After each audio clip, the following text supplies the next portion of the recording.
Hello to all of you, dear friends. Welcome to our new course. In this course, we want to focus on the microcontroller itself, not on any specific project, and see exactly what we're dealing with, what a controller is, and start working with it. One thing to note about this course is that in the form of 5 or 6 very short sessions, we will first introduce you to the microcontroller and its software in a lighthearted way, and go through a few simple examples so that you can really understand what a microcontroller is. Now, who is this course for? It's for those who have absolutely no familiarity with this field, because in these 5 or 6 sessions, we're not planning to do anything too complicated or tackle advanced projects. Our goal is simply to introduce you to this microcontroller so that as someone taking your first steps in electronics, you can see whether you're actually interested in this field or not. Do you want to get into it, or would you rather work in another area of electronics? And if you do want to get started, what path should you take? What should we start with? What should we do? And overall, this course is kind of an introduction to this topic. Well, first of all, I'm going to start with the question, what is a computer anyway? Since a microcontroller is basically a very small version of a computer, we need to know what a computer actually is and what it's made of.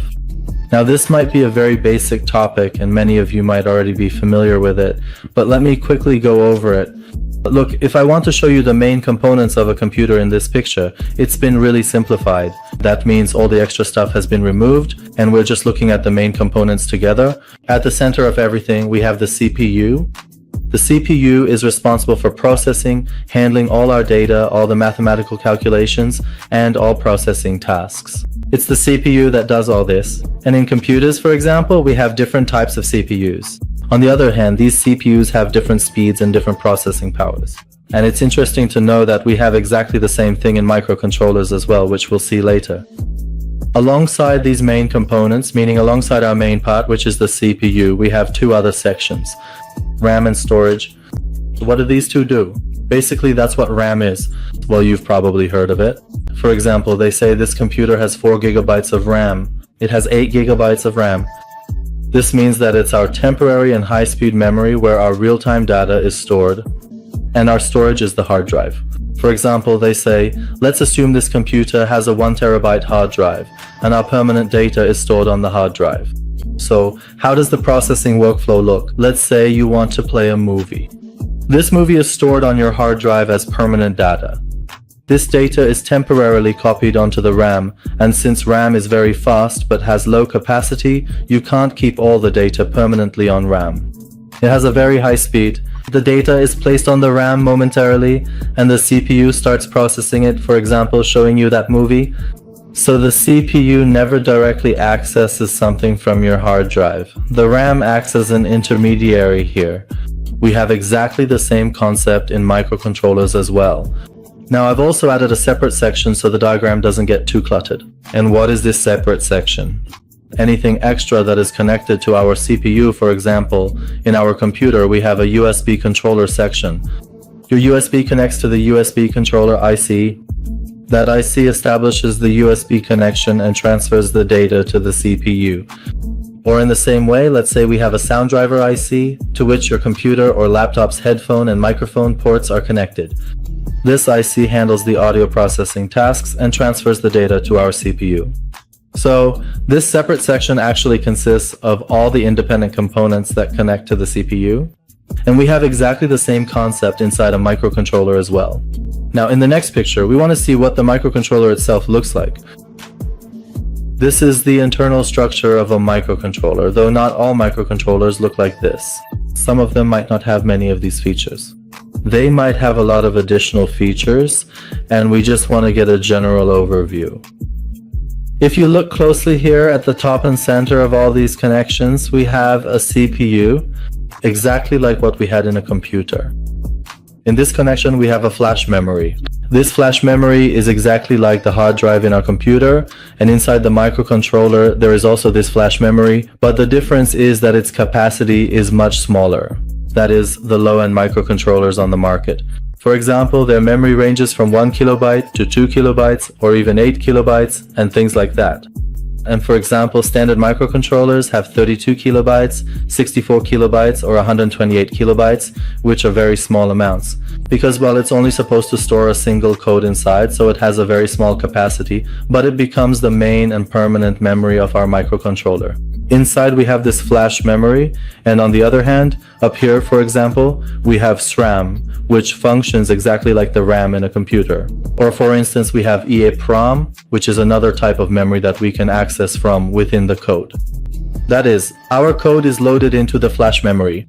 But suppose we've built a device that has a set of settings, and we want these settings to be saved so that when the power goes out, they don't get lost. These settings are stored in the EEPROM memory. Now, moving past these main components that are similar to a computer, we get to all the peripheral components that are connected to it. Like what, for example? For example, I/O ports, something that we might not have on a regular computer. I/O ports are a set of pins, as the name suggests. I/O stands for input and output, and we can use them as either inputs or outputs for any purpose. For example, the simplest use is when we want to toggle a pin between 0 and 1 every second and say, make an LED blink with it. And this task is done very easily with a microcontroller. You might, for instance, need a more complex circuit with transistors and capacitors for this in circuit design. But with a microcontroller, there really aren't any other components involved. Just a microcontroller and a power supply are connected, and for example, an LED blinks. And that's the appeal of working with microcontrollers. Or for instance, moving on from that, we have a set of communications. For example, let's assume what we see here in the image. SPI, for example, UART, CWR. These are different types of communication between microcontrollers, which we know as serial communication. And these can enable communication between multiple microcontrollers, exactly like what we have in computers. And some advanced microcontrollers also have standard computer protocols. For example, even the network cable that we connect to a computer, the LAN cable, some microcontrollers support this. They even directly support USB themselves. But of course, this depends on which microcontroller we're using as well as other factors. For example, one of our most commonly used modules is the ADC, or analog to digital converter, which reads voltage for us. As its name suggests, it reads an analog value and converts it into digital data, into a number. And with it, we can determine what voltage we are measuring. And for example, with just this simple module and a few lines of code, you can build a voltmeter with your microcontroller, and there are many other modules as well, but if I were to go into them now, the discussion would get very lengthy. Let me just point out one thing here as well. Microcontrollers like CPUs in the world of computers, where for example, we say one CPU runs at 2.4 GHz and another at 4 GHz, and you see that these are high numbers because they're for computers.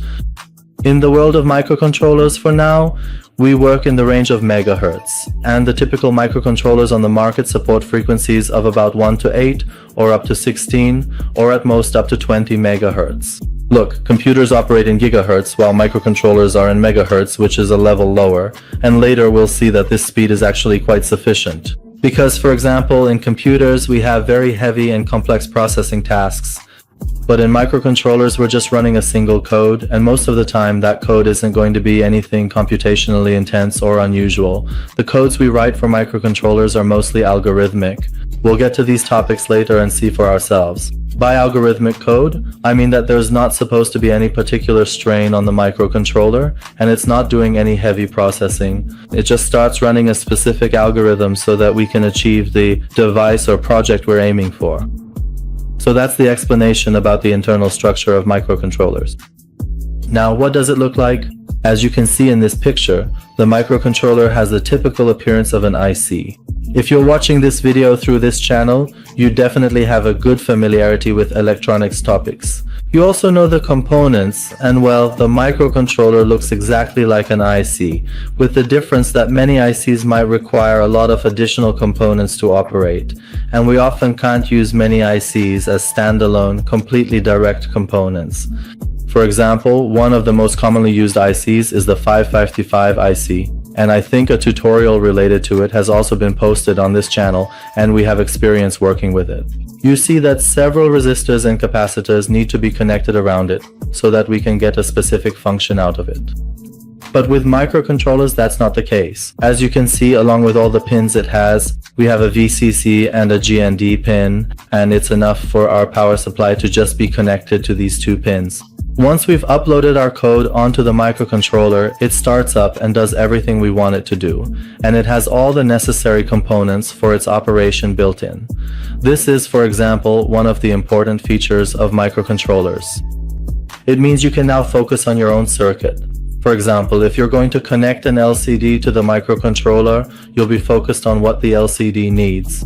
You no longer need to worry about what extra components your microcontroller might need, and if you look at its pins, you'll see that all the pins are multifunctional. The I/O pins I mentioned, which we can use for any purpose we want, cover all these 32 pins. Right now, our microcontrollers are Atmega 32 microcontrollers.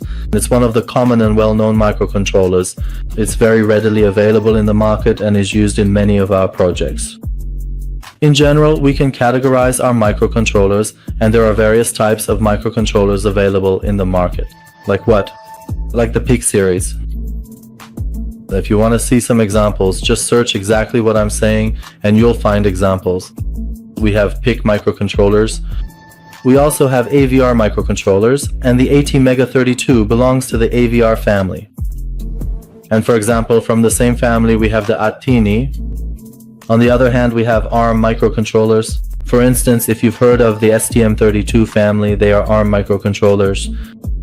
ESP microcontrollers like the ESP8266, ESP32, which we used in last year's mini course to control home appliances, those are ARM microcontrollers. And if I want to mention a very small difference between AVR and ARM microcontrollers are generally more expensive overall.